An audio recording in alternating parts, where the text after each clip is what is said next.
Our brain has evolved to discard information that it thinks has no relevance. You know, if you think of like what is education, like you're basically downloading data and algorithms into your brain, and it's actually amazingly bad in conventional education because like it shouldn't be like this huge chore. So I think colleges are basically for fun and to prove you can do your chores, but they're not for learning. You're self-taught? Yeah. Well, self-taught, yes, meaning I don't have an aerospace degree. So how did you go about acquiring the knowledge? Well, like I said, I read a lot of books, talked to a lot of people, and have a great team. It's important to teach problem solving, or teach to the problem, not to the tools. So this would be like, let's say you're trying to teach people about how engines work, or you could start by a more traditional approach would be to say, well, we're going to teach you all about screwdrivers and wrenches, and you're going to have a course on screwdrivers, a course on wrenches, and all these things. And this is a very difficult way to do it. A much better way would be like, here's the engine. Now let's take it apart. How are we going to take it apart? Oh, you need a screwdriver. That's what the screwdriver is for. You need a wrench. That's what the wrench is for. And then a very important thing happens, which is that the relevance of the tools becomes apparent. You don't need college to learn stuff, okay? Everything is available basically for free. You can learn anything you want for free. It is not a question of learning. There is a value that colleges have, which is like, seeing whether can somebody work hard at something, including a bunch of sort of annoying homework assignments, and still do their homework assignments, and kind of soldier through and get it done. That's like the main value of college. And then also, if you probably want to hang around with a bunch of people your own age for a while instead of going right into the workforce. So I think colleges are basically for fun and to prove you can do your chores, but they're not for learning. Generally, you want education to be like as close to a video game as possible, like a good video game. Like, you do not need to tell your kid to play video games. They will play video games on autopilot all day. So if you can make it interactive and engaging, then you can make education far more compelling and far easier to do. So you really want to disconnect the whole grade level thing from the subjects. Allow people to progress at the fastest pace that they can or are interested in each subject. It seems like a really obvious thing. I think like most teaching today is a lot like vaudeville, where and as a result, it's just not that compelling. It's like somebody standing up there and lecturing to you, and they've done the same lecture several years in a row. They're not necessarily all that engaged or in doing it. If you think of like what is education, like you're basically downloading data and algorithms into your brain, and it's actually amazingly bad in conventional education because like it shouldn't be like this huge chore. Like the more you can gamify the process of learning, the better. Like for my kids, I do not have to encourage them to play video games. Yeah. Okay. Yeah. I have to like pry them from their hands, like crack. Yes. Yeah? Yes. It's like drop that crack needle.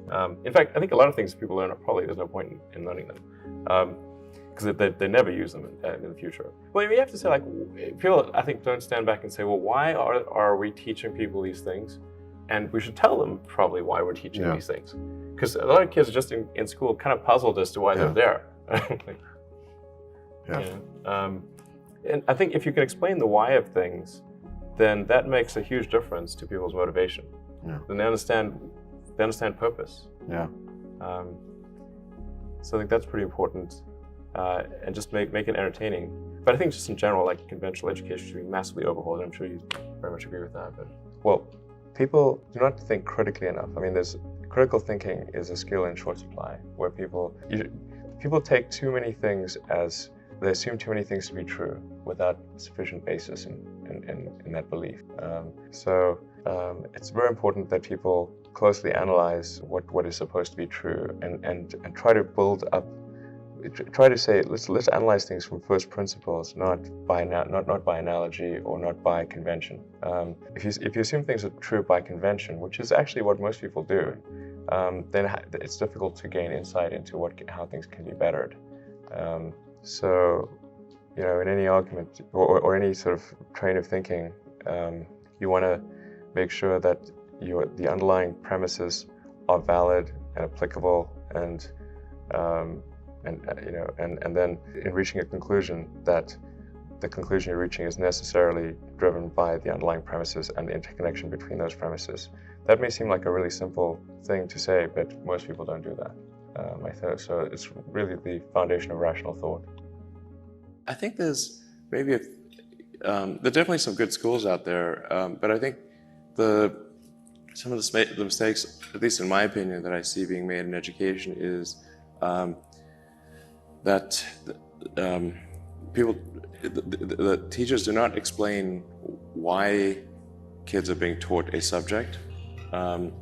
Just sort of get dumped into math and like, well, why are you learning math? What's the point of this? It seems like for some people, like maybe it's I don't know why I'm being asked to do these strange problems.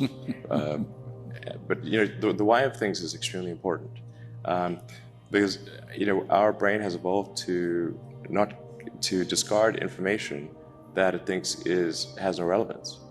So then, if on the one hand you're being asked to memorize or learn, say formulas, but you do not know why this is the case, then you have this cognitive dissonance of it seems irrelevant, but I'm being told to remember it, so I'll be punished. so I better remember it. So the why of things is very important, and then being able to, and then picking kind of a problem, and then using various educational tools to solve that problem, like using math or physics or economics to solve that problem, is far more engaging than teaching the tools. University education is often unnecessary. That's not to say it's unnecessary for all people, but I think you probably learn about as much, or the vast majority of what you're going to learn there in the first 2 years, and most of it is from your classmates. Now for a lot of companies, they do want to see the completion of the degree, because they're looking for someone who's going to persevere and see it through to the end. And that's actually what's important to them.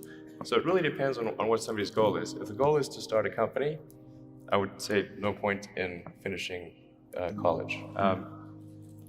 So I think that's how it should be. And it shouldn't be that you've got like these grades where people move in lockstep. And so everyone goes through, goes like normally, we'll go through English, math, science and so forth from like 5th grade to 6th grade to 7th grade, like it's an assembly line. But people are not objects on an assembly line. That's a ridiculous notion.